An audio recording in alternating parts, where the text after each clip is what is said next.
Bom dia, boa tarde, boa noite a todos os nossos ouvintes e espectadores e espectadoras também, que sempre nos acompanham nos nossos episódios do Inovacine Talk. Queria agradecer imensamente a audiência de vocês e sempre a parceria. Vocês estão juntos com a gente, sempre ouvindo histórias fantásticas de dentro dessa indústria maravilhosa que é a indústria do cinema no Brasil. Hoje a gente está com um convidado super especial, diferente um pouco dos outros convidados que a gente trouxe. Mas antes de apresentá-lo, obviamente eu não posso deixar de agradecer os nossos parceiros que estão sempre com a gente, em especial o Grupo Consciência, que mantém esse projeto no ar e acontecendo, e claro, a própria SPM, que sempre nos cede gentilmente esse estúdio maravilhoso que vocês estão vendo aqui, para que a gente faça nossas gravações. Dito isso, e obviamente quem quiser saber mais sobre o Inovacine, vocês já estão cansados de saber, é só acessar nosso site, nossas redes, tem um caminhão de informação lá para vocês, e se não, entrem em contato com a gente. Mas para a gente começar hoje, eu vou começar falando um pouquinho do nosso convidado, que é uma pessoa que se tornou, pessoalmente para mim, mais especial ainda. A gente teve alguns contatos e cada vez mais vem se tornando, inclusive, uma grande amizade. Estou falando, obviamente, desse queridíssimo Vinícius de Oliveira. Seja muito bem-vindo, Vinícius. Salve, que bom, Cauê. Estamos com você aqui hoje. Obrigado, cara. Obrigado pelo convite. Vai ser bacana bater um papo aqui com você sobre cinema aqui na Inova. Boa tarde, boa noite, bom dia a todos os ouvintes. Vamos que vamos falar de cinema, vamos falar da vida, enfim, falar do cinema brasileiro, que eu acho que é um assunto que está muito em voga. Vamos embora. Perfeito.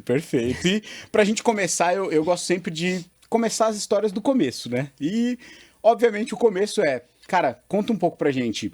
Onde você nasceu, onde você foi criado, como é que foi o seu primeiro contato com o cinema? A gente tem... alguém aí pode ter visto a cara dele e ter algum spoiler, né? Mas conta um pouquinho pra gente. Bom, eu nasci no Rio de Janeiro, sou carioca da gema.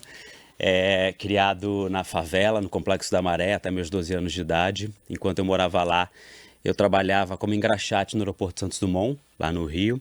Eu, a rapaziada que morava lá na Maré também, meu irmão.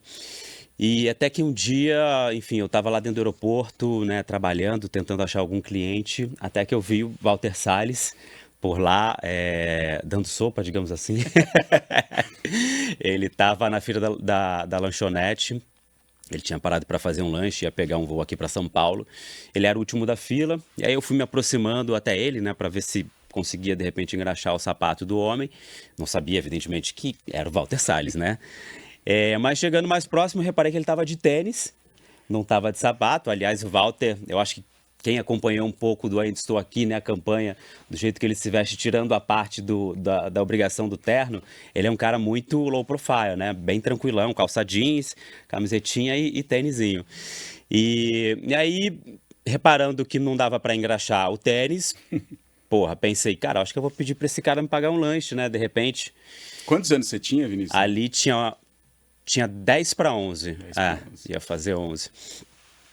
Então, pedi para ele me pagar o lanche e ele, gentilmente me pagou um refrigerante, um hambúrguer. E aí eu agradeci, fui comer no meu cantinho e tal. Nesse meio tempo, meu irmão chegou, a gente ficou trocando uma ideia. E o Walter ficou num outro canto fazendo o lanche dele e me observando, porque ele estava atrás de um ator, né, de uma criança, para fazer o Josué do Central do Brasil, junto com a Fernanda Montenegro. E, enfim, ele já tinha feito mais de 1.500 testes, ainda não estava satisfeito com a escolha, enfim, com quem ele tinha feito os testes. E aí ele me observando, ficou reparando ali meu jeito e tal, e chegou até mim perguntando se eu não queria fazer, de repente, um teste. Claro, ele se apresentou, falou que era diretor de cinema e que estava para dirigir um filme e que estava fazendo testes para essa criança. E aí eu falei, beleza, nunca fiz cinema, nunca nem fui no cinema, mas... Caraca, você nunca tinha nem ido ao cinema? Nunca tinha ido ao cinema, nunca tinha ido. Que loucura. Só assistia as coisas em casa, na TVzinha, né? Mas o cinema mesmo nunca tinha ido. E aí ele falou, que bacana que você topou, então eu vou te dar aqui o endereço e o horário de onde a gente vai fazer esse teste, você puder aparecer lá, vai ser muito bacana. Eu falei, beleza, pode deixar comigo. Cara, fiquei muito empolgado ali no momento com meu irmão, liguei pra minha mãe, falei com ela, minha mãe deu um banho de água fria falando, ó, cuidado, você não conhece, pode ser alguém querendo te sequestrar, porque tava tendo muito esse movimento no Rio de Janeiro ali na década de 90, entendeu? Sequestrar crianças, vender óculos, vender, aí é a história que não acaba, né? Então, ela falou, tá, eu falei, é verdade, né? E meu irmão, pô, vamos ficar esperto mesmo. Cara, e aí os dias se passaram, eu não fui fazer o teste, não apareci. Já tinha jogado o papelzinho fora que o Valder tinha me dado. E só que, cara, ele insistiu e aí pediu para que 2 pessoas fossem me caçar lá no aeroporto. E aí elas ficaram o dia inteiro me procurando, até que me acharam no final do dia, separou uma Kombi do meu lado. Perguntou se eu era o Vinícius, eu fiquei meio assim. Se o seu rim tava saudável. Pois é, eu falei, "Ih, me conhece de onde, parceiro?" E aí eles falaram que estavam ali a pedido do Walter, enfim, explicaram a situação novamente, se eu não queria ir fazer o teste ali naquele momento. Aí eu falei, tá, beleza, vamos lá, vou aqui com meu irmão, levar mais 2 amigos, né, pra gente se proteger. Qualquer coisa a gente quebra tudo e foge. E aí, cara, fiz esse primeiro teste, aparentemente gostaram, o Walter não estava lá, quem estava era uma produtora, e aí ela ligou pro Walter, falou alguma coisa que eu não sei até hoje, mas deve ter falado bem, e o Walter falou, porra, segura ele aí, pede pra ele voltar outro dia pra gente fazer mais teste, conversar, tal. E aí foi isso, fiz mais teste, aí entrou no processo de conversa, eles foram conhecer minha favela, foram até Maré, depois a minha mãe foi até a Videofilmes, que é a produtora, tal. Enfim, até organizar, amarrar tudo e eu começar a filmar e fazer o Central do Brasil, enfim, que foi esse filme que até hoje comove as pessoas quando assistem pela primeira vez ou então reveem o filme, sabe? Então, acho que é um filme emblemático pro Brasil, né? Sim. Foi um filme marcante, assim como eu acredito que Ainda Estou Aqui vai ser também pelas próximas décadas. Eu acho que é um filme que diz muito sobre a realidade brasileira de uma maneira real, né? De uma maneira mais de uma maneira mais próxima e mais humana, né? Porque a gente faz um filme, né, de 2 personagens que estão próximos o tempo inteiro, sem a intervenção ali das redes sociais, da tecnologia, que tem que conviver, pessoas que não se conhecem, com gênios, né, completamente com sentimentos à flor da pele ali. São 2 personagens que brigam o tempo inteiro na viagem, que não pedem desculpa um pro outro e não têm medo de se confrontarem, mas ao mesmo tempo é uma relação muito humana, sabe? Muito bonita, que no final do filme, para quem assistiu, vai entender, né, o que eu tô falando, que cara, a gente tá torcendo pro garoto, pra jornada do garoto, para ele encontrar o pai, tá? E quando ele não encontra, ele, né, encontra a família e a Fernanda tá indo embora, cara, o choro é porque, peraí, por que esses 2 não ficam juntos? Sabe? E isso não tá sendo pensado no filme.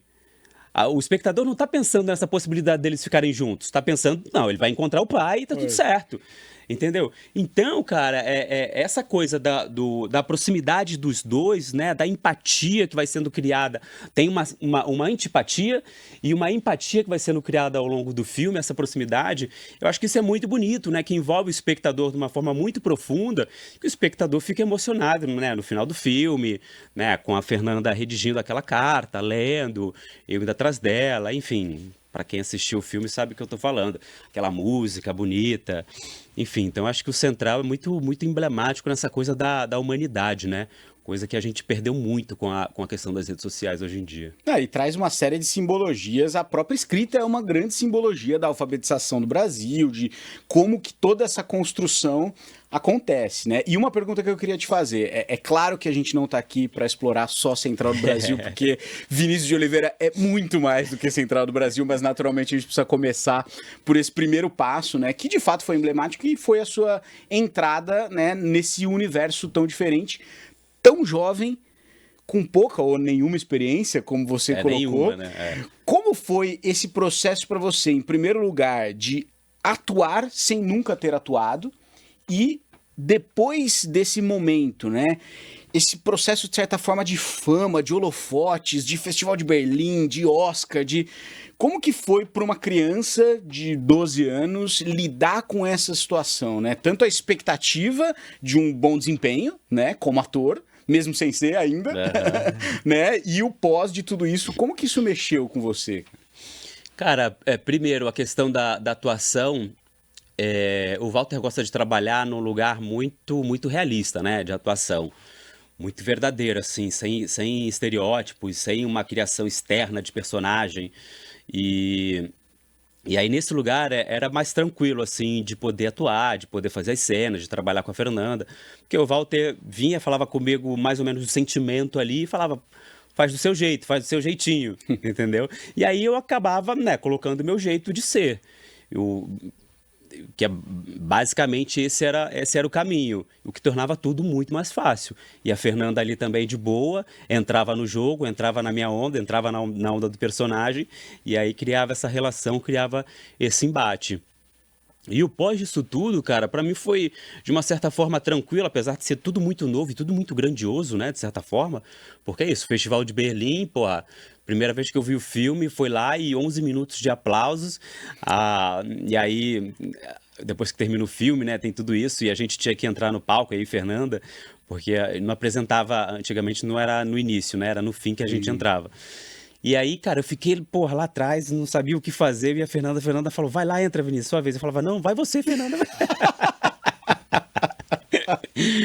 E aí até que a gente disse, não, então vamos entrar os dois juntos. Aí entrou os dois juntos e tal, e a galera aplaudindo. Cara, é muito bonito, assim, muito emocionante. Mas como eu ainda não tinha dimensão, eu nem tinha noção do que era fama, do que era aquilo, do que era aquele acontecimento... Então, para mim era uma coisa bonita que estava acontecendo naquele momento. Não tinha ideia da dimensão que tomaria. E é isso, não tinha ideia desse universo que é de fato grandioso. Uma coisa que Hollywood já tinha, só que, porra, eu assistia as coisas na televisão, mas não tinha a menor ideia, né? Como viviam aquelas pessoas, né? O estrelato delas, porque, como eu falei, a gente não tinha redes sociais, não tinha nada para poder acompanhar, né, a vida das pessoas, o grande Big Brother, né? Então, todo esse processo depois do filme, de, né, andar a Europa quase toda, pré-estreias atrás de pré-estreias, prêmios atrás de prêmios, o Oscar, o Globo de Ouro, para mim, de certa forma, foi assim, muito tranquilo. Eu não me preocupava com fama, não me preocupava em aparecer, não, para mim não tinha essa coisa, você é uma estrela, você é isso, você tá num filme X. Não tinha nada disso, sabe? Então eu acho que foi importante para seguir com os pés no chão e entender que o processo, né, de um artista quando chega nesse lugar, é claro que é maravilhoso, é super valioso, mas também acaba. Né? Então, se você está muito deslumbrado e você não mantém esse patamar, meu amigo, a sua queda, porra, pode ser dolorosa. Né? Então é mais fácil você estar com o pé no chão lá, por mais que você esteja nas nuvens, anda com o pé no chão, sacou? Porque vai baixar a bola e aí você vai saber lidar com isso tudo, vai saber, enfim, né, ressignificar a sua vida, entender que aquilo foi momento, isso pode acontecer novamente ou nunca mais, mesmo você continuando fazendo bons trabalhos, bons filmes, seguindo essa profissão. Então eu tive pessoas também muito importantes, assim, que estão presentes na minha vida até hoje, que é a Ana Paula, que é minha mãe de criação, que eu digo, né, que foi minha professora particular no início e sempre me alertou sobre, né, os perigos dessa coisa toda, dessa fama. Então, e também nunca me interessou. Assim, particularmente, nunca me interessou, até hoje, assim, não me interessa esse tipo de fama, sabe? Esse tipo, sei lá, os influencers que são hoje em dia, né? As coisas de Big Brother, essas coisas, né? Todo mundo te olhando, todo você tendo que aparecer o tempo inteiro pra qualquer coisa. Você não pode andar na rua que ficam tirando fotos e tal. Isso é chato pra caralho, bicho, entendeu? Eu gosto de andar de busão, gosto de andar de metrô, gosto de andar a pé na rua, sacou? Tô de boa e quero me sentir igual qualquer pessoa. Sacou? Não quero ter ninguém atrás de mim tirando foto. É bonito o reconhecimento do meu trabalho quando alguém fala, porra, cara, seu trabalho no filme é muito legal, o filme é muito bonito. bonito, o filme mexeu comigo, não sei o quê. Isso é legal, essa abordagem é legal. Chega a pessoa na moralzinha, assim como chegam às vezes no metrô, no busão, fala, porra, cara, tu fez aquele filme, né, Central do Brasil, ou Linha de Passe, ou Assalto ao Banco Central, ou não sei o quê, ou a série X. Eu falo, porra, parabéns, cara, muito legal, não sei o quê. E é tudo maneirinho aqui, de boa, entendeu? Não tem aquela coisa espalhafatosa das pessoas, né, quando encontram um influencer que, sabe-se lá porque influencer era famoso nesse país, né? Enfim.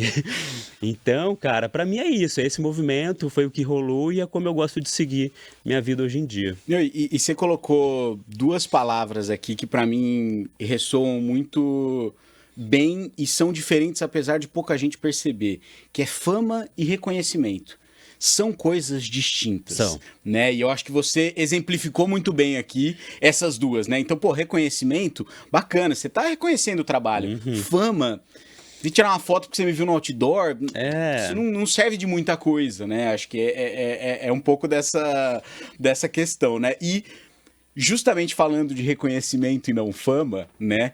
Obviamente, sua trajetória se seguiu e continuou. Você já deu alguns exemplos aqui. A gente tem até exemplos mais recentes. Tremembé, né? A série da Netflix. O Quase Deserto, que foi um dos últimos filmes que você também lançou, né? Como ator.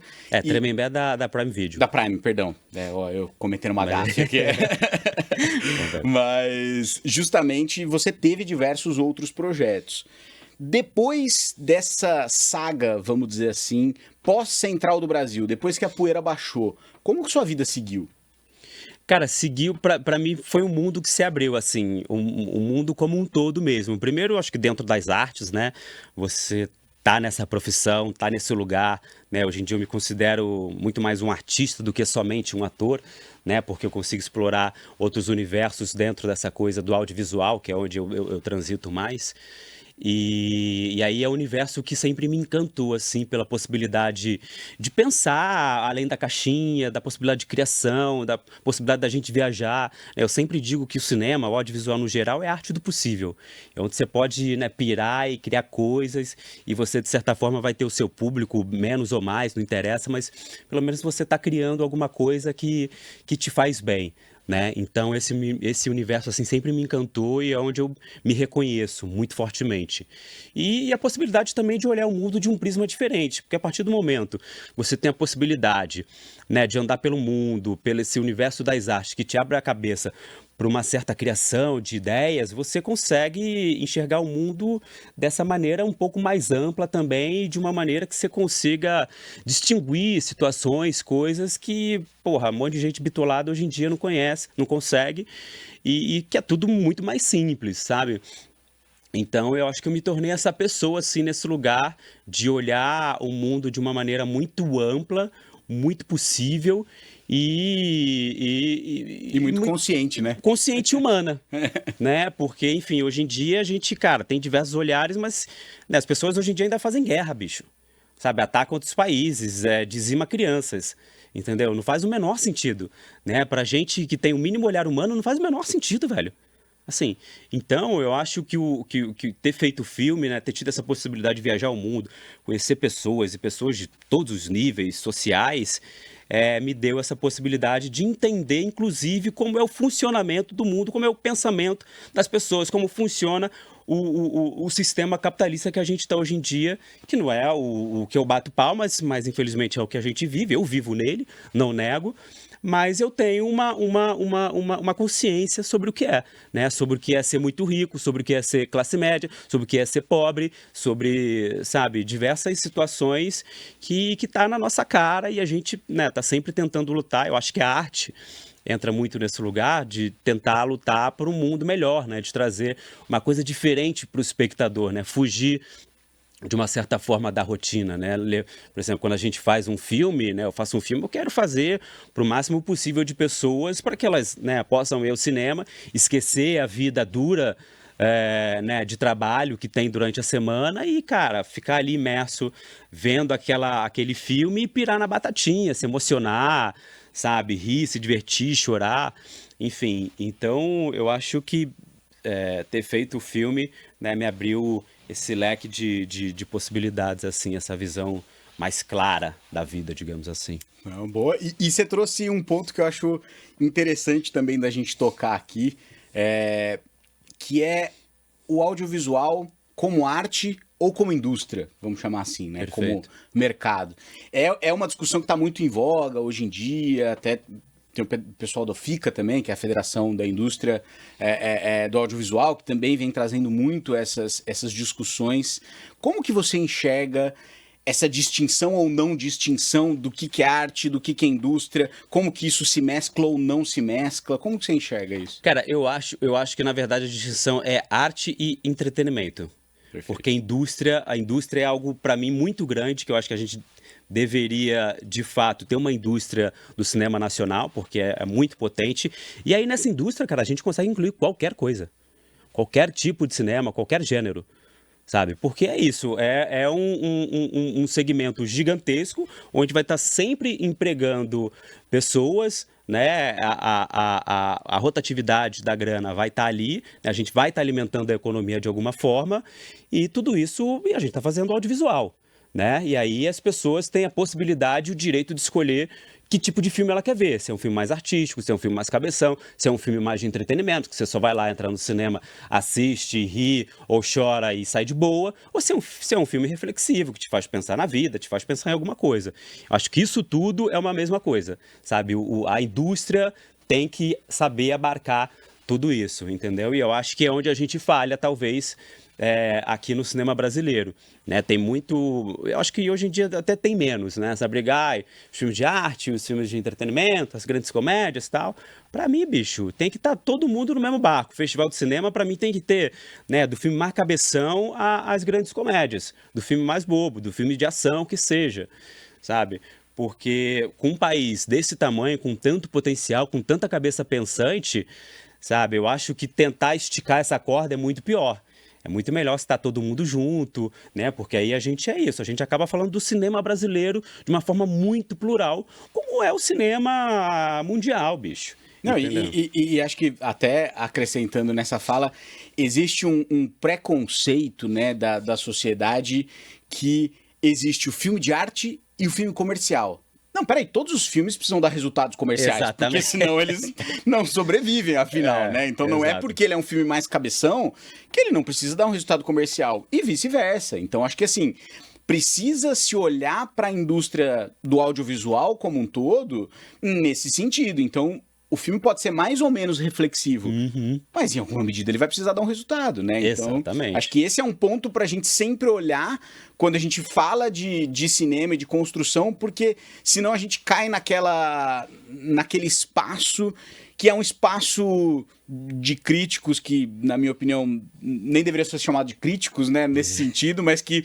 olham e falam, poxa, não, mas isso é arte. Gente, tudo faz parte do entretenimento, tudo faz parte do universo capitalista, de uma indústria, então ele precisa sim dar resultado, né? Então eu acho que olhar para essa janela dessa maneira, eu sinto que a gente pode avançar um pouco mais. E para puxar esse gancho, eu queria só voltar rapidinho para a gente entender, dentro da sua jornada, na sua trajetória, Central do Brasil acontece, lindo, maravilhoso, tudo isso que você contou pra gente, mas uma hora isso vai diminuir, né? E vai seguir por um outro caminho.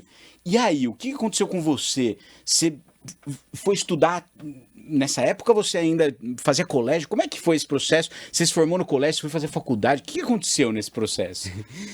Cara, quando eu fiz Central, quando eu fui lá fazer o teste, eu tava fora da escola. Porque, enfim, eu estudava num colégio público, evidentemente, num CIEP, né, lá no Rio, dentro do Complexo da Maré mesmo, e aí tive problema com uma professora e não quis mais voltar para a aula.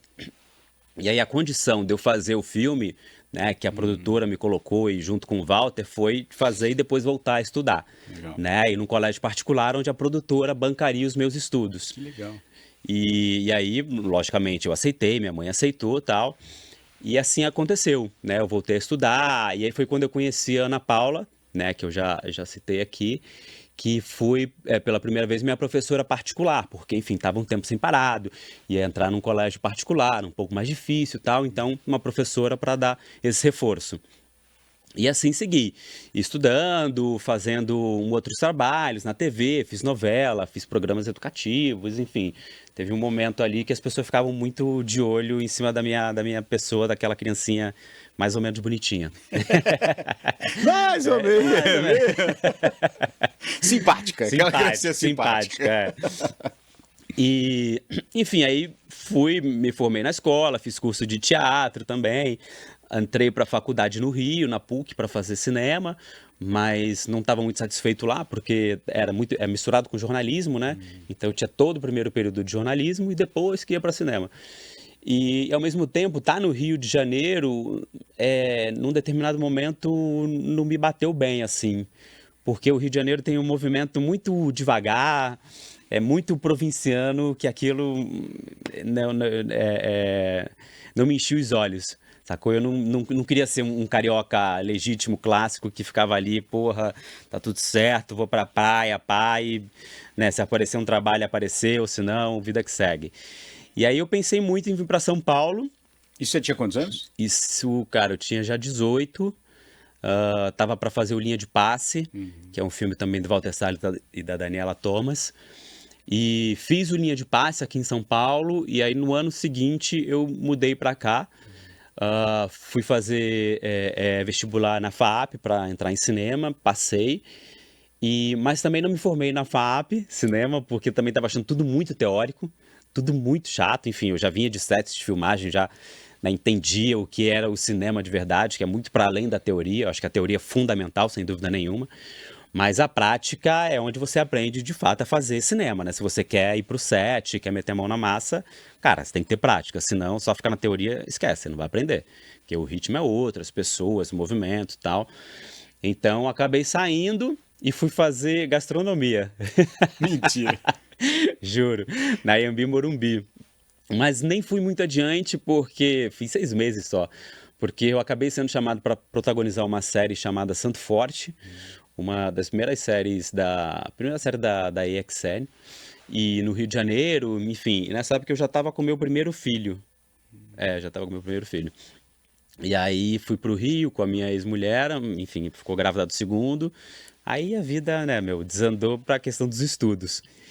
E eu fui só trabalhar, cuidar das crianças, enfim. E outros trabalhos foram surgindo, foram aparecendo e eu, cara, vim seguindo dessa forma, assim, e muito pensando também na questão da direção, porque eu sempre quis dirigir, assim, quando eu era moleque, tava lá no set do Central, ver o Walter dirigindo, cara, foi uma coisa fantástica, pra mim foi a coisa mais fantástica de ter feito Central. Ver aqueles bastidores, aquilo tudo por trás das câmeras. Não era nem ficar na frente das câmeras, era por trás das câmeras. Tanto que eu não parava quieto no set, assim, não ficava concentrado para entrar em cena. Tava sempre tentando ajudar alguém, distribuir água para as pessoas, para figuração, sabe, fazer alguma coisa ali. E nisso, porra, vendo o Walter dirigir, aquele grande maestro num set gigantesco. E aí me despertou essa coisa da direção. E aí hoje em dia eu tenho batalhado muito para realizar o meu primeiro longa, enfim, já está escrito, agora estou atrás de captação, enfim, aí é um filme de ação, um filme que eu quero ter o máximo de espectador possível, entendeu? Um filme, cara, com mulheres protagonistas, tiro, porrada e bomba.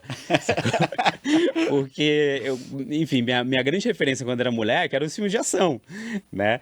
Bem ou mal, os filmes de Hollywood, que era o que chegava aqui, né? Então eu tenho isso e acho que a gente tem muito potencial para isso, né? Muito material humano, tal, e possibilidades, assim como a gente já fez alguns outros. Enfim, e aí é dessa forma que, cara, segui minha vida muito com o pé no chão. Enfim, tudo que eu fiz, né, por protagonistas ou não, realmente foi muito diferente do que foi Central, né? Central foi uma coisa, porra, lá no alto. As outras coisas ficaram mais por aqui, Brasil, mas foram, assim, muito importantes para eu realmente determinar e dar seguimento na minha carreira sem muito alvoroço, que também nunca me interessou, como eu já disse. Perfeito. E você, me corrija se eu estiver enganado, mas você tem, mais no passado mais recente, algumas participações também como preparador de elenco, certo? Sim, sim. Como que é esse processo, para quem não conhece, não entende? Cara, preparador de elenco, eu comecei dando curso, né, de interpretação para câmera. E aí acabei, enfim, me disponibilizando também para fazer esse movimento, que nada mais é do que você preparar o elenco para o filme. Porque hoje em dia, como o processo é muito mais rápido, né, de pré-produção para poder filmar, o diretor ou a diretora estão sempre muito ocupados, porra, vendo locação, vendo um monte de coisa burocrática. E o elenco, né, para não ficar ocioso sem fazer nada e estar estudando, né, em conjunto, para a gente sempre tentar chegar numa mesma linha de interpretação na hora que você estiver fazendo ali o filme, tem essa figura da preparação de elenco, que é muito antiga, né? E aí eu resolvi me aventurar um pouco também para, enfim, mercado que é muito grande, levar um pouco da minha experiência, né, de preparações que eu já tive, diferentes cada uma, e ajudar, de certa forma, nas obras. Então, eu fiz a preparação da série Segunda Chamada, segunda temporada. Eu fiz a primeira como ator, e a segunda me convidaram para fazer preparação. Fiz de um longa e 2 curtas, assim. Não fiz tantas preparações, não, e dei cursos.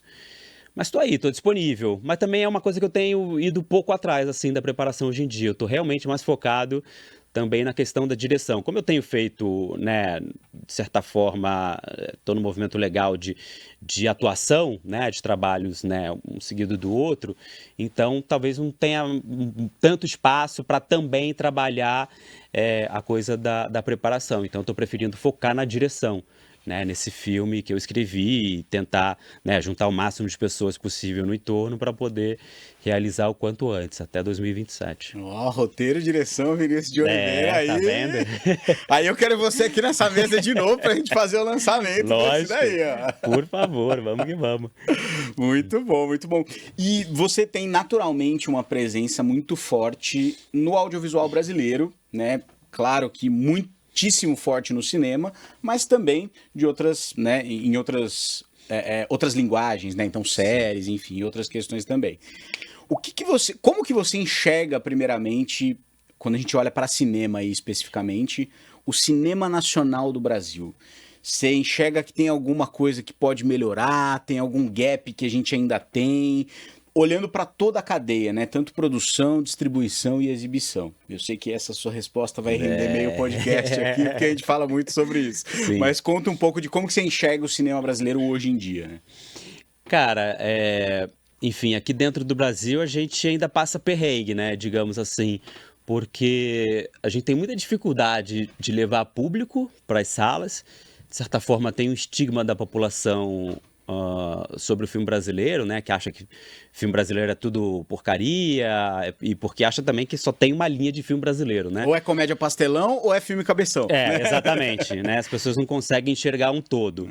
O que eu acho muito ruim e, de certa forma, a gente é um pouco culpado porque a gente não teve capacidade ainda de fazer um tipo de divulgação, né, que chegue ao público de uma forma grande sobre o que é o cinema nacional. E também a gente não conseguiu até hoje, mesmo já tendo ganho um Oscar, tendo sido indicado novamente, né, para 4 Oscars com Agente Secreto, né, todo esse movimento que o cinema brasileiro tem feito lá fora, né, até com Manas também, outro filme.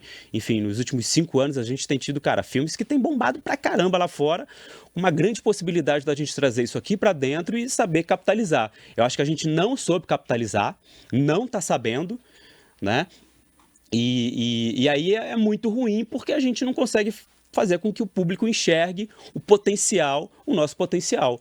Então a gente peca muito nessa coisa da divulgação, sei lá, quando a gente vai fazer um lançamento de um filme, cara, por maior que seja o filme, a divulgação ainda é precária. A divulgação ainda é ruim, é uma divulgação engessada, é uma divulgação preguiçosa, uma divulgação que já vem de muito tempo, sabe? Que é mais o mesmo. Ainda mais hoje em dia, com as redes sociais, com a inteligência artificial, a gente não conseguir sair de um modelo careta, quadrado, sabe? Eu acho muita preguiça. E aí isso vale para as produtoras, vale para as distribuidoras, exibidores que também eu acho que tem que ter um pouco mais de boa vontade com o nosso cinema, né? Não cair tanto na falácia de pessoas que não gostam do cinema brasileiro, porque pode não gostar, tá tudo certo, beleza. Mas eu acho que é uma pequena parte. A gente tem que trazer quem gosta. A gente tem que fazer publicidade para essas pessoas que gostam, que estão interessadas no cinema brasileiro, mas que ainda assim os filmes não chegam para elas. né? Então eu acho que falta tudo isso. Eu acho que é uma cadeia, tem que saber se alimentar, tem que saber conversar, né? Tem que saber se dar a mão e que eu vejo que isso não acontece, né? Falta, eu acho que essa coisa da gente interligar toda a cadeia, fazer um lançamento, e aí não interessa o tamanho do filme, sabe? Se é um filme menor, se é um filme grande que vai ocupar 250 salas, ou se é um filme que vai ocupar 50, 20 salas, bicho. A gente tem que saber capitalizar em cima disso, porque, como você falou, a gente precisa ter retorno. Todo mundo precisa ter retorno. A gente que fez, os exibidores que, de certa forma, têm a obrigação de botar os filmes em cartaz por conta da cota de telas, sabe? Então, por que essa preguiça? Não quer dinheiro? Ah, porque tem os blockbusters americanos. Porra, bicho, vamos olhar um pouco pra gente aqui. Olha o tamanho do nosso país. O Brasil é um dos maiores pontos de consumo do mundo. Sei lá, um lugar onde as pessoas mais consomem. Entendeu? Qualquer coisa que você põe pra vender aqui de novo, as pessoas vão lá e estão consumindo. Entendeu? E até coisas caras, que brasileiro ainda é burro.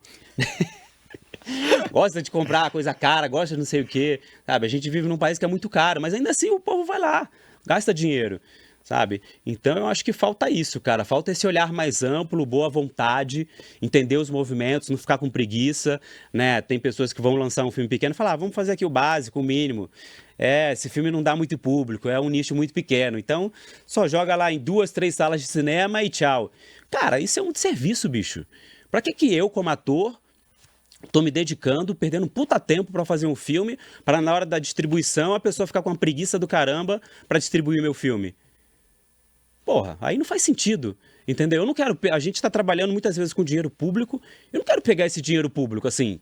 Não quero que seja uma coisa teoricamente fácil. Nunca é fácil, sabe? Eu quero que isso volte de certa forma pro espectador, né? Quero que as pessoas assistam o meu trabalho, vejam o que a gente tá proporcionando ali, né? Veja esse universo, interaja com a gente, discuta sobre cinema, discuta sobre arte, né? Sobre o que a gente está propondo dentro do filme, né?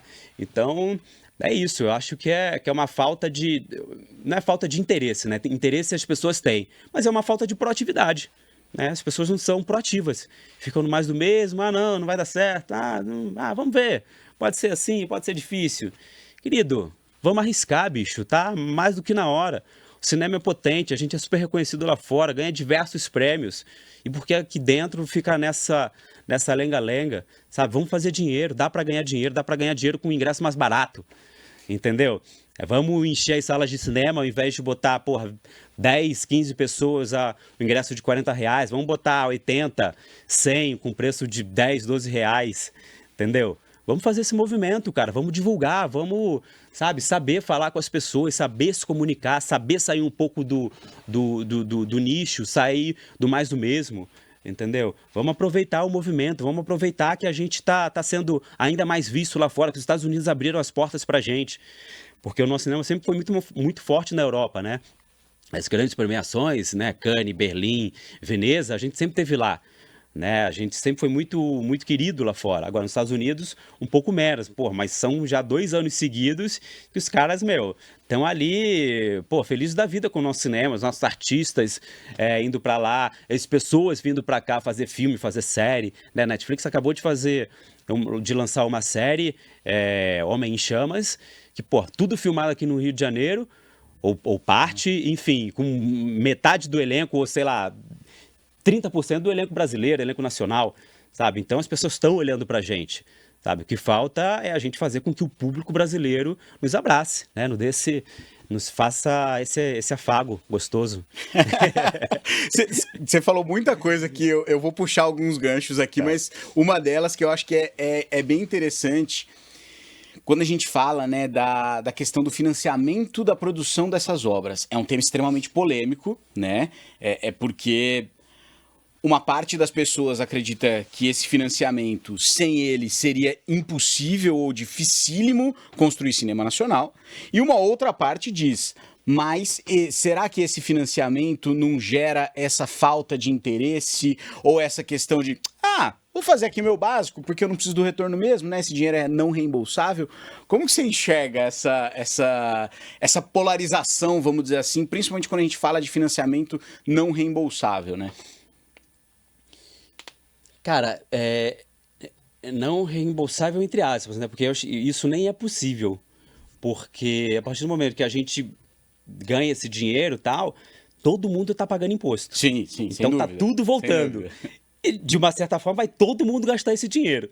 Então, tudo que a gente recebe, a gente devolve em dobro do que a gente gastou. Não, Tá? até existem as questões de quanto que lei de incentivo, tal qual a Lei Rouanet, devolve sem dúvida nenhuma. Mas Exato. diretamente, como que você enxerga essa divisão? Porque diretamente você não precisa devolver necessariamente, principalmente quando você fala desse financiamento não reembolsável, Sim. né? Você não necessariamente precisa devolver a verba que você captou. A minha provocação é: será que isso faz com que, eventualmente, produtores, distribuidores deem menos atenção para essas obras ou não? Como que você enxerga isso?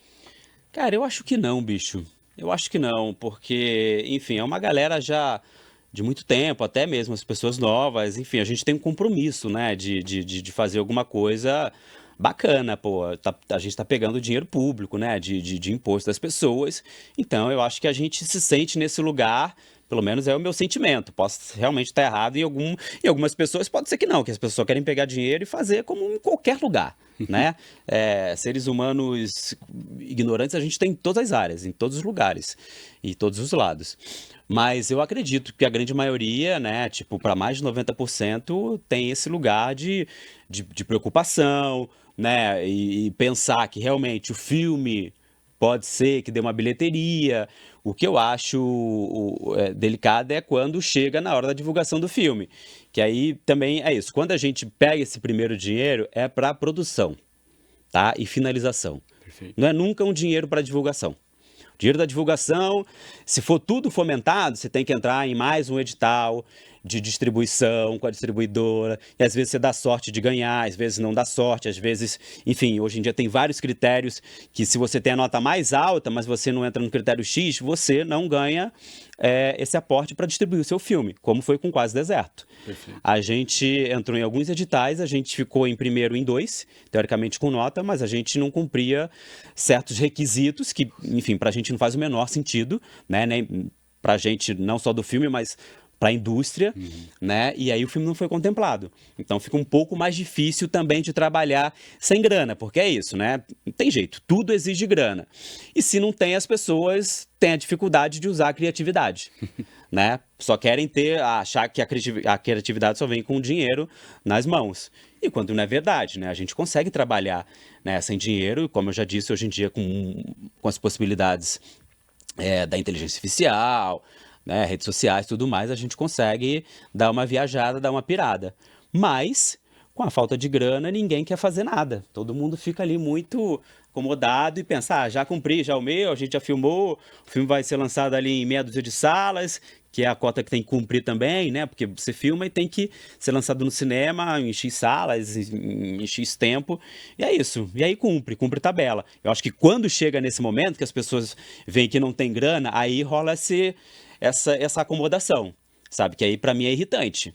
Falo, bicho, vamos pensar de uma outra forma, vamos pensar fora da caixa. E que, de certa forma, se torna um cumprir tabela para o distribuidor e também isso cascateia para o exibidor, né? Porque também existe a cota de tela da exibição, né? E aí o exibidor fala, bom, tá bom, então eu tenho que exibir mesmo. E aí acontecem polêmicas como a gente acompanhou esse ano aí, né? Enfim, Sim. de mutações na cota de tela, né? Ou análises diferentes, né? Sim.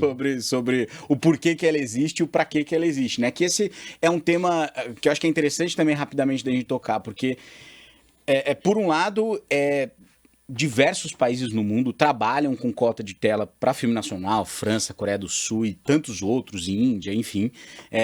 E nesses outros países isso tende a funcionar muito bem e fortalecer muito a indústria nacional, é exemplo da Coreia do Sul, que vem crescendo bastante nessa questão de produção de conteúdo. Por outro lado, parece que quando a gente enxerga no Brasil, existe a cultura, né, do famoso jeitinho brasileiro, né? Então, legal, eu tenho essa obrigação, parece que o olhar nunca é como eu extraio o melhor dessa obrigação, parece que o olhar sempre é como eu boicoto ou como eu bypasso essa obrigação, né? Para você que faz parte integrante dessa indústria nessa ponta inicial da cadeia, né? Como que você enxerga a importância da cota de tela, da forma que ela é, ou ela deveria ser mudada? Como que você enxerga essa questão? Cara, é isso. Para mim é fundamental, porque a gente tem que proteger, né, o que é nosso e tentar levar para o público, né, de alguma forma, porque é isso, que a gente usa o dinheiro público, então a gente precisa devolver para o público, né? E já é comprovado, né, como você falou, em outros países que dá super certo, cara. Dá super certo. Imagina, a Coreia do Sul vem arrasando quarteirões, né, ano após ano, com grandes filmes, né, ganhando Oscar, estando lá nas grandes premiações, porque os caras fizeram um trabalho e falaram, meu irmão, vamos fortalecer o nosso cinema, porque é uma indústria fundamental economicamente para o país, é simples assim. Infelizmente, as pessoas não conseguem enxergar dessa forma. E aí a cota de tela é isso, cara. Senão, se a gente não tem essa obrigação, infelizmente a gente está num movimento de exibidores que, porra, que estão interessados realmente no lucro que vem dos grandes filmes. Não estão interessados no povo brasileiro em assistir a cultura brasileira, que é enorme e que é bonita pra caramba, sabe? Então, é um movimento muito danoso pra gente. É por isso que tem essa obrigação e que eu acho fundamental. E eu acho que ela ainda é frouxa, porque é isso, as pessoas ainda dão os seus jeitinhos de exibir da forma que eles bem acham. É como a Lei Rouanet, que o cinema não usa, né? Todo mundo fala, Lei Rouanet, cinema, não tem nada a ver. A gente não usa a Lei Rouanet, a gente usa a lei do audiovisual. Lei Rouanet é para shows, não sei o que, não sei o que. Mas qual que foi o grande problema da Lei Rouanet e é até hoje? Você tem a possibilidade de escrever o seu projeto na Lei Rouanet, né? Aí, vamos lá, você pode captar X valor. Beleza, tchau, vai pro mercado. E isso é um ponto muito importante, porque muita gente não sabe, né? Muita gente acha que esse dinheiro vem do governo. Exatamente. E aí, a forma que a pessoa capta, cara, ela vai batendo de porta em porta e quem decide esse dinheiro e onde vai investir é a empresa. Privada, normalmente. É a empresa privada, entendeu? Não é que, vai lá, vai pegar milhões de uma empresa privada, bicho. Ou no máximo de uma estatal, mas que tem uma empresa que gera lucro, porque afinal, para quem não sabe, Lei Rouanet especificamente que o Vinícius está trazendo, você desconta até um determinado percentual do imposto que a empresa, que é devido pela empresa para o governo federal. Exato. Então, assim, de fato, é um pedaço desse imposto que já seria pago para o governo. A diferença é que essa lei, ela facilita essa ponte. Ao invés desse dinheiro ir para o governo, do governo ter que ser disponibilizado de alguma maneira, você vai direto na empresa que teria que pagar para o governo para isso ser disponibilizado e capta direto com ela, né? Então, acho que é legal trazer um pouco essa visão, porque eu já ouvi de muita gente, mas é dinheiro do governo. Cara, não é assim, né? É bem diferente, né? Exatamente. E essa coisa, dinheiro do governo, cara, o governo tem verba para cultura, bicho. Sim. Todas as áreas têm a verba lá, direitinho. A gente não tá tirando dinheiro dali ou acolá, não sei o quê. Se você tiver que tirar dinheiro da cultura para botar na saúde, bicho, não é uma coisa simples assim, vou tirar aqui alguns milhões e botar na saúde. Não, tem todo uma burocracia para você poder fazer isso, sacou? E... Até perdi. Não, mas a gente estava falando especificamente, né? O tema que a gente puxou foi da cota de tela, né? E dessa importância que ela tem. Então, e aí, cara, a cota de tela, por exemplo, hoje em dia, a gente só deixa na mão do exibidor cumprir a quantidade mínima de exibição, né? Quanto que para mim, e aí... sei lá, o exibidor, da forma que ele quiser, ele vai sempre botar o filme brasileiro, infelizmente, no pior horário. Entendeu? Com muito menos tempo. Quando, na verdade, eu acho que a gente devia ter, no mínimo, 2 semanas fixas, né, do cinema brasileiro em bom horário. Para aí sim a gente conseguir entender se o filme vai bem ou não. Não adianta, botar na primeira semana e, fez uma divulgação ali e achar que vai bombar. Né, uma coisa são os filmes que já vêm lá de fora super premiados, como foi O Agente Secreto, Ainda Estou Aqui. Esses filmes, tiveram uma mega divulgação lá de fora e que todo mundo repercutiu aqui dentro. Né? Todos os jornais, todos os meios, todas as pessoas das redes sociais, sabe? Aí fica fácil essa publicidade, né? Que é uma publicidade orgânica. Não é paga, não é batendo de porta em porta. Tá todo mundo interessado em divulgar o filme que tá fazendo, né, um sucesso e ganhando muitos prêmios lá fora. Então, chega na boca das pessoas. Então, quando chega aqui na primeira semana, pô, já tá todo mundo interessado, todo mundo vai assistir. Agora, os filmes que vão ser lançados direto, cara, a gente não consegue ter esse grande alcance. Sabe? E muitas vezes estamos lançando com outros grandes filmes norte-americanos. Entende? Então, a gente precisa ter um pouco mais de boa vontade, ter um pouco mais de paciência com os filmes brasileiros, para ver se pega realmente 2 semanas, cara. Não é nada, porra, pro exibidor. Vai. Sabe, dá pra gente forçar. Porque eu tenho certeza que se pega, se o trem anda, porra, vai que vai, bicho. Exato. E eu, né, a gente conversa muito sobre essa questão do filme nacional, enfim, da cota de tela também. Eu sempre acreditei na minha vida e na minha experiência profissional e pessoal que quando você vai pelo amor, funciona melhor do que pela dor. O que eu quero dizer com isso, né?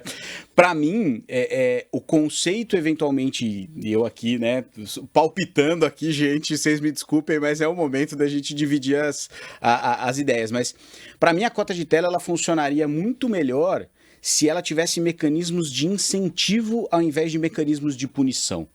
Então, a cota, ela deveria ser, quanto mais espectadores você trouxer para um filme brasileiro, você vai ter um determinado benefício, você vai ter desconto no ECAD que você vai pagar, você vai ter outros benefícios, ao invés, ou quanto mais você programar um determinado filme, ou quanto melhor for o horário que você programou aquele filme, porque também não adianta, senão, de novo, a gente vê essas loucuras, né? Sim. Que acontecem do pessoal programar filme 10 da manhã e não ter espectador. Então, assim, são questões que vão acontecer. Por quê? Você tá olhando como que eu burlo essa lei e não como que eu faço para que isso seja cumprido da melhor forma possível. Eu acredito muito mais no incentivo do que na punição, fazendo um paralelo, né? O filme nacional é um produto audiovisual, né? Assim como o filme internacional, enfim. Se você obriga um supermercado a colocar um determinado refrigerante e você tá obrigando ele, porque senão ele vai ser punido, ele vai colocar no lugar mais escondido possível. Sim. Porque aquilo é obrigação. Agora, se você incentivar ele e falar, cara, quanto mais você vender disso daqui, eu vou te dar um bônus. Ele vai estar na cara de todo mundo. Então eu crio muito esse paralelo porque, obviamente, como você colocou, eu acredito fortemente que a cota de tela precisa existir por uma questão natural, né, do mercado e, de novo, como a gente sabe, ela existe em diversos outros países e com casos de sucesso. Mas talvez, como sugestão, uma reformulação nesse sentido e olhar para um sentido muito mais de incentivo do que de punição, poderia ser uma ideia para ajudar essa questão, né? Acho que... Não, perfeito, concordo, cara. É isso, eu acho que falta muito diálogo ainda, né? Sem dúvida. Entre todo mundo, entre todas essas esferas. Porque é sobre isso, cara. Todo mundo vai sair ganhando, bicho. A ideia é essa, que todo mundo saia ganhando. A gente não pode querer medir forças, né? A gente tem que saber jogar junto. Tem que montar um time aí, montar uma seleção, né? Pra ser campeão do mundo, porra.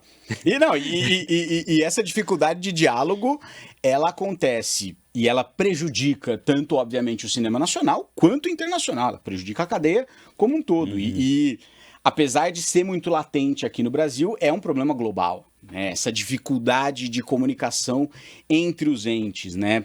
A gente ainda vinha conversando um pouco antes da gente iniciar o episódio aqui, poxa, se existisse um lugar que eu consigo saber onde filmes nacionais estão passando.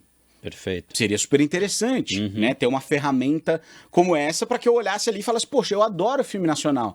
Mas muitas vezes eu não sei onde eles estão passando. E eu não consigo encontrar isso, ou porque são horários muito alternativos e eu nunca vou olhar esse horário, ou porque eu nunca vou olhar aquele determinado cinema. Então acho que é interessante criar-se esses movimentos paralelos, vamos dizer assim, para que a gente consiga cada vez mais fortalecer a indústria como um todo, né? Perfeito, é isso. Eu tô criando isso, né? Olha, que legal, que legal. Ou eu criei isso. Ou eu vou criar isso. Aí depende de quanto vocês estão assistindo, pessoal. Cara, é isso. Pra mim, sei lá, esse movimento meu, né, que eu sou realmente muito preocupado com a questão do público nas salas de cinema, principalmente para assistir filmes brasileiros, e a gente não tem onde pesquisar, né, onde estão todos os filmes brasileiros em cartaz, os cinemas, os horários, ler matérias, ler críticas, né, e pensando nisso tudo, né, queimando aqui a mufa, eu estou lançando um site, ou lancei um site. Se já tiver lançado, vai estar aqui na bio do YouTube, hein, gente? Perfeito, a gente vai divulgar aqui. E onde eu quero juntar todos os filmes que estão em cartaz, que estão entrando em cartaz na semana, ou os que continuam em cartaz, ou o caminho que eles terão depois que sair para os cinemas, enfim. E aí tem a possibilidade também das produtoras, distribuidores, assessorias de imprensa, fazer uma página bonitinho do filme dentro do site, para quando a gente for lá pesquisar, eu quero saber um pouco mais sobre esse filme. Não ir lá no Google, né? Pesquisar e sair um monte de matéria diferente. Você entra, já está lá tudo organizado, bonitinho, e aí você vai ler, vai se interessar ou não, e assim vai, sabe? Eu acho que é um movimento que também falta aqui pra gente e que eu tô muito, muito animado, assim. Caraca, parabéns demais. Obrigado. Acho que é uma baita de uma iniciativa e que com certeza vai ajudar muito, porque, como a gente está dizendo, acho que não tem uma pedra filosofal da história, não tem algo que vai resolver. Acho que é uma série de ações que compostas vão ajudar num resultado maior, né? A gente enxerga hoje a dificuldade do cinema internacional como um todo, né? Quem dirá o nacional. Então, iniciativas como essa, mais uma vez, parabéns, porque eu acho que tem tudo para dar certo, não tenho dúvida, Tomara, é isso. E é focado exclusivamente no audiovisual brasileiro, né? Os filmes e séries nacionais também, que os streamings queiram lá divulgar e tal. Enfim, justamente para ficar tudo agrupado ali. Valorizar o produto brazuca. Pronto. Né? Vinícius, infelizmente a gente está caminhando já para o final do nosso papo. A gente poderia ficar aqui horas e horas, eu não tenho dúvida. Mas eu queria te fazer 2 perguntas finais aqui para a gente fechar o nosso papo. Antes dessas 2 perguntas, só claro, agradecer sempre. Todos vocês estão assistindo a gente mais uma vez, ficaram com a gente aqui até os nossos finalmentes e os nossos parceiros, lógico, o Grupo Consciência, SPM, que a gente não pode deixar de citar. Mas antes da gente finalizar, uma pergunta que eu gostaria de fazer para você. Se hoje você se deparasse aí com um jovem que quer entrar nessa indústria, né, e eventualmente percorrer uma carreira, seja de ator, de diretor, de preparador de elenco ou qualquer outra questão, que conselho você daria para essa pessoa? Cara, eu acho que se você não tem ainda muito claro do que quer fazer dentro do cinema, eu acho fundamental explorar. Né, eu acho que estudar, fazer uma faculdade, eu acho que dentro da faculdade a gente, de certa forma, explora, né, diversos meios e daí você se encontrar ali dentro de alguma forma. Eu acho que a gente nunca tá fadado a fazer uma única coisa, seguir um único caminho. Sei lá, eu comecei como ator, mas já produzi, já fiz assistente de câmera, já fiz som e hoje em dia tô dirigindo, tô escrevendo roteiro, entendeu? Então são múltiplas as possibilidades e que o cinema te oferece, é como, né, isso, é uma indústria, né, um mercado grandioso que você pode trilhar qualquer caminho. Então nunca seja assim totalmente fechado, eu quero ser ator ou atriz e vou seguir. Às vezes, cara, se não estiver dando certo, cara, segue outro caminho, ou então começa a se autoproduzir, né? Escreve o seu curta, porque hoje em dia, assim, por exemplo, eu para dirigir, cara, precisei escrever a minha história, porque, né, como é o meu primeiro longa, o mercado não sabe como eu dirijo, como eu trabalho, então não vou arriscar chamar o Vinícius, por mais que eu, né, tenha uma carreira dentro do cinema, para filmar uma coisa minha. Então, eu tô auto me produzindo, né? Isso faz parte, assim, muito do processo. Então, eu acho que as pessoas têm que olhar dessa forma, com carinho, e tentar, né, fazer ali os seus corres e não ficar sentado na poltrona esperando os testes, né, as coisas acontecerem.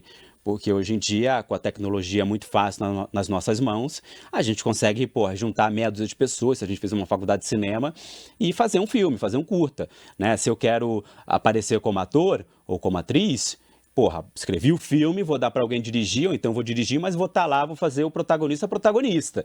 E, cara, ele vai ser feliz, e aí, né, tenta filmar da melhor forma possível, tenha consciência que aquilo ficou bom, eu acho fundamental a gente saber se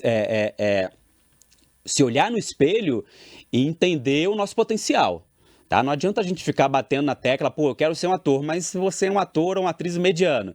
Cara, se enxerga, bicho. Eu acho importante, não é uma crítica pra você acabar com a sua vida. É falar, pô, cara, não tenho potencial pra isso.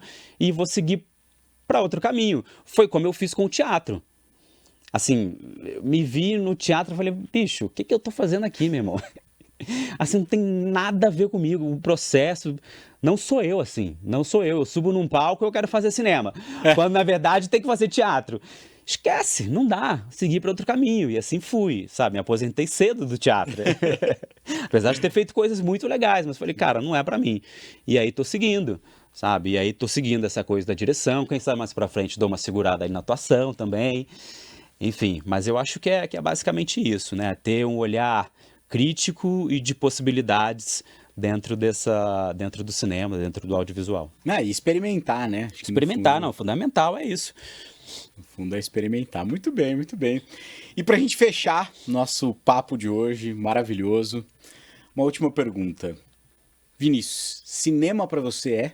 Ah, pronto, lá vem essas perguntinhas. Bom, mas essa é relativamente fácil, enfim, até falei no início aqui. Cara, cinema pra mim é arte do possível, né? Como eu disse lá no início, é onde você pode viajar, onde você pode pirar batatinha, né? Você pode reproduzir, né, Parque dos Dinossauros ou fazer um filme muito pé no chão, sacou? Você pode fazer um Star Wars ou fazer, sei lá, um Ainda Estou Aqui, entendeu? Então tem tudo isso. Então, pra mim, cinema é isso, a arte do possível. Você já registrou esse bordão? Porque Não, vai ainda virar. E eu sempre falo, ainda não registrei. Muito bem, muito bem. Pessoal que tá assistindo a gente, obrigado mais uma vez. Vinícius, cara, fantástico, como sempre.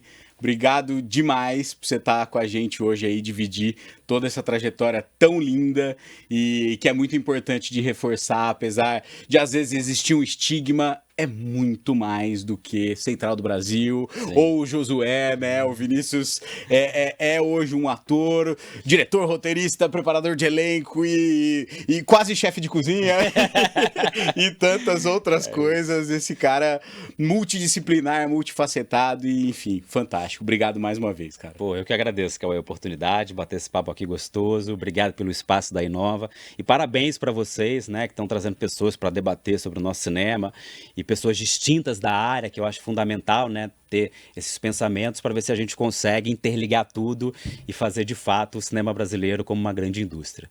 Obrigado mesmo, obrigado a vocês que ficaram aqui com a gente nos ouvindo. Perfeito, vamos fazer esse negócio virar. Vamos embora. Mudança, então para nós funciona a visita do diretor, a sessão do vinho, as coisas que funcionam. Então se a gente já acertou isso, vamos continuar, vamos aprimorar. Eu acho que isso é importante, né? Então, é o vinho